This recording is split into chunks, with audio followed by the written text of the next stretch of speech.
This morning, much of Manhattan back to normal after a widespread power outage shut down the city for blocks and hours.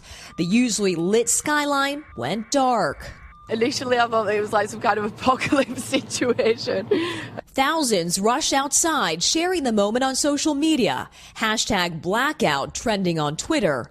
At one point, 72,000 customers were without electricity. We may find damage that we're not currently aware of, but we are proceeding on a path to restore all customers, hopefully by midnight. Several subway lines were disrupted. The bright lights of Times Square dimmed. J-Lo's concert at Madison Square Garden cut short. I am obviously heartbroken and devastated. Here we go. Even our studios at 30 Rock had generators kick in to keep us on the air. If you see something flickering here behind me while we're on air, you'll understand why. New York Governor Andrew Cuomo says an issue with the transformer was to blame and calls the incident unacceptable. He's directing the Department of Public Service to investigate. This could have been much worse. While there were moments of confusion and panic, the people in the hotel, like everyone, as soon as the power went out, like screamed. Some people chose to get creative. At Carnegie Hall, the show still went on, only outside. And over on Broadway, the cast of Hadestown took to the streets as well. Saturday night's outage coincidentally happened on the anniversary of the 1977 blackout, which lasted 2 days with looting and rioting. This time around, New Yorkers were able to find a bright spot.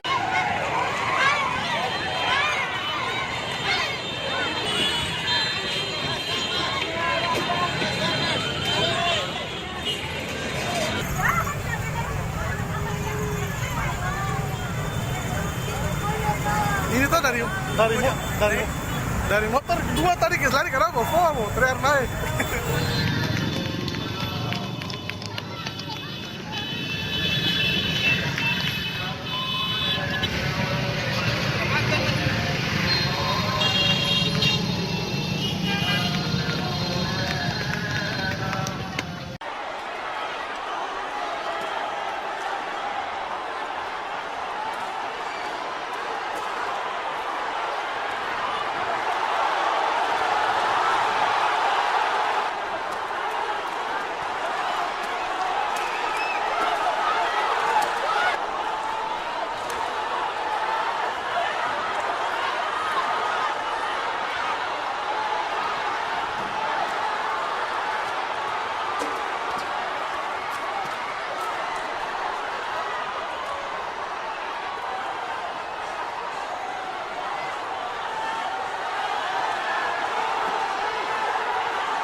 Federal raids to round up and deport what the White House calls undocumented criminals were threatened to begin today.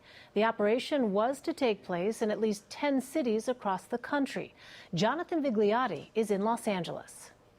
They have to go out. President Trump promised a wave of federal raids Sunday, but so far immigration sources tell CBS News they've been limited to New York City, where federal agents were seen this weekend knocking on doors. Acting Director Matthew Albence on Fox News wouldn't confirm or deny those reports. Well, I won't speak to specifically anything that's going on in an operational perspective. The overarching concern when we conduct any sort of enforcement operation is the safety and security of both our officers that are conducting the operation as well as the public. In a statement, ICE said they prioritize the arrests and removal of unlawfully present aliens who pose a threat to national security, public safety, and border security.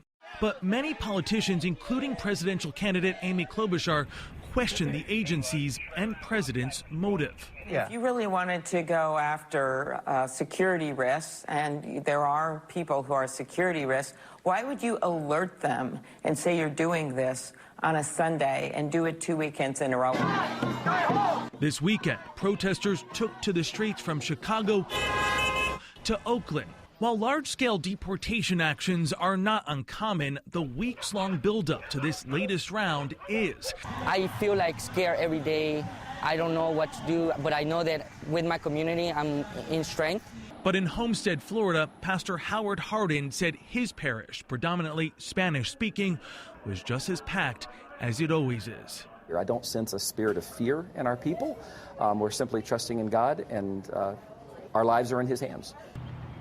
And while immigration advocacy groups say the raids will target around 2,000 undocumented migrants, they do worry that thousands of more people could be taken in as part of what they are calling collateral arrests. Elaine, several police departments, including here in LA, say they will refuse to assist federal agents carrying out this operation. All right, Jonathan Vigliotti, thank you.